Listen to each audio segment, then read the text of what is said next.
কিছু মধুর দৃশ্য বা প্রাকৃতিক সৌন্দর্য উপভোগ করার জন্য। সেই জন্য আমি বাইকের চাবিটা নিলাম, নিয়ে বেরিয়ে পড়লাম আমাদের বাড়ির পাশেই। বাড়ির পাশে বলতে বাড়ি থেকে কিছুটা দূরে আমাদের দামোদর নদী আছে, সেখানে সাইফোন আছে। সাইফোনে এটা আমি একদিন ভিডিওতে দিয়ে যাবো। নদী আছে দামোদর নদীটা, সেটা দেখার জন্য চলে আসলাম। চারিদিকে কুয়াশায় ভর্তি, আর দু সাইডে পুরো সর্ষে বাড়িতে ভর্তি, মানে সুন্দর, মানে আলাদাই সুন্দর লাগে একদম। আমি চাই যে তোমাদেরকে একবার ক্যামেরাটা দিয়ে দেখাবো।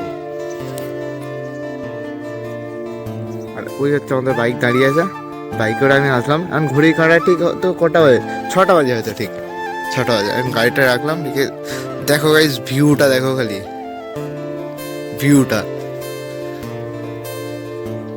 জাস্ট ভিউটা চেক করো তোমরা। ওখানে সূর্য উঠছে, সানসেট। আর এখানে এখানে এখানে এই যে সাদা সাদা যে এগুলো দেখতে পাচ্ছ, এগুলো হচ্ছে সাইফোনের জন্য আমি একদিন ভিডিও বানাবো। সাইফোনটা আসলে হচ্ছে, বলি দিতাম, সাইফোনটা আসলে হচ্ছে একটা ওই যে বাঁধটা যে আছে না, বাঁধের উল্টো সাইডে একটা মানে সুইচ গেট টাইপের আছে, মানে আন্ডারগ্রাউন্ড হয়। ওখানটা দিয়ে আন্ডারগ্রাউন্ড হয়, পুরো জলটা পুরো নদীর নিচে দিয়ে পুরো ওই প্রান্তে গিয়ে পৌঁছায়। তাহলে আমি নদীটা একবার ভালো করে একবার দেখিয়ে দিই।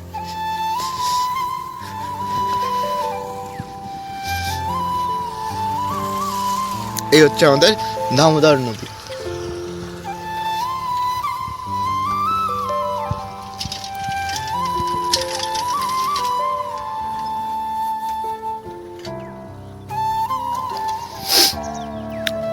এখানে কিছু কিছু লোক নিত্যদিন যেমন ডেলি ডিউটি যায় বা কাজ যায়, এই সাইফোনের পিঠ যেটা আছে, যে ঢালাইয়ের অংশটা আছে, এটা দিয়ে তো মানুষ যেতে পারছে।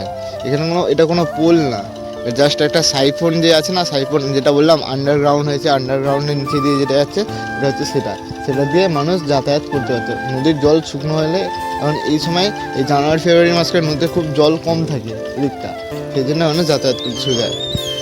ওই দূরে একটা নৌকা দেখতে পাচ্ছ গাইজ, আমি জানি না কি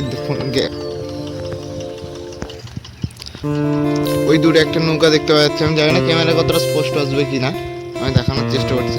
দূরে একটা নৌকা আছে, দূরে একটা নৌকা যাচ্ছে। ব্লগ সম্পর্কে আমার কোনো এক্সপিরিয়েন্স নেই, জানি না কিরকম বানালাম, কিরকম হয়েছে না হয়েছে, বলতে পারবে।